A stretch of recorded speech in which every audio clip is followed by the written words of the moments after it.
Wednesday evening ஒரு 2 நாளாவே கோலம் போடுற மைண்ட் செட்டே இல்ல. 2 நாளாவே கோலமும் போடல. எப்பவும் போல போட்டுக்க மட்டும் கூட்டி விட்டுட்டு தான் இருந்தேன். ஆனா வாசம் மட்டும் கூட்டாம விட்டுட்டேன். நம்ம வீட்டுக்கு எதுத்தாப்புலயே நெல்லிக்கா மரம் இருக்கனால பயங்கரமா இலை உதிர்ந்து விழுந்துட்டே இருக்கும். அது இல்லாம மேல முள்ளு பூக்கறனால அதுவுமே நெறைய கொட்டிட்டே இருக்கும். ஏதாவது ஒரு நாள் கேப் ஆனுச்சுன்னா போதும். அதுலேருந்து ஒரு 2, 3 நாளைக்கு தொடர்ந்து கோலம் போடுற மைண்ட் செட்டே இல்லாம போயிடுது. நம்ம வாசல்ல சைடுல ஒரு பக்கம் தனியா ஒரு இடம் மாரி கூட செடி வைக்கிறதுக்கு தான் ரெடி பண்ணி குடுத்துருக்காங்க. அதுலயுமே பயங்கர டஸ்ட் ஆகும். அதனால மாசத்துக்கு ஒரு 2 வாட்டி அத நல்லா சுத்தமா கிளீன் பண்ணி விட்டுருவேன். இல்லன்னா அப்படியே குப்பை மாரி ஃபுல் ஆயிடும். இன்னைக்கு கையோட அதையும் கிளீன் பண்ணி விட்டாச்சு. இந்த புல்லாம் நெறைய சேர்ந்து போச்சு. அத கிளீன் பண்றதுக்கு ஆள் வருவாங்களாமா. அது என்னைக்கு வருவாங்கன்னு தெரியல. அது வந்தாங்கன்னா ஃபுல்லா கிளீன் பண்ண விட சொல்லணும். நெறைய புல்லு மண்டிருது. அப்படியே செடிக்கெல்லாம் தண்ணி விட்டுட்டு அப்படியே வாசலும் கழுவி விட்டேன். எனக்கு கோலம் போடனா ரொம்ப பிடிக்கும். ஆனா என்ன டிசைன் போடுறேன்னே தெரியல. மறந்தே போச்சு.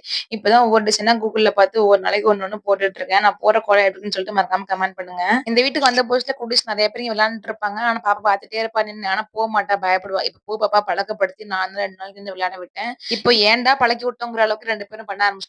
வீட்டுக்குள்ள வாங்கடா, வாங்கடான்னு அந்த கோலம் போட்டு முடிக்கிற வரையும் விட்டுருவேன். அதுக்கப்புறம் வாங்கடா, வாங்கடான்னு கூப்பிட்டு போறதுக்குள்ள பெரும்பாடாயிரும். ஒரு 6:30 மணிக்கு எல்லா குட்டீஸுமே வீட்ல போய் உள்ள போயிடுவாங்க.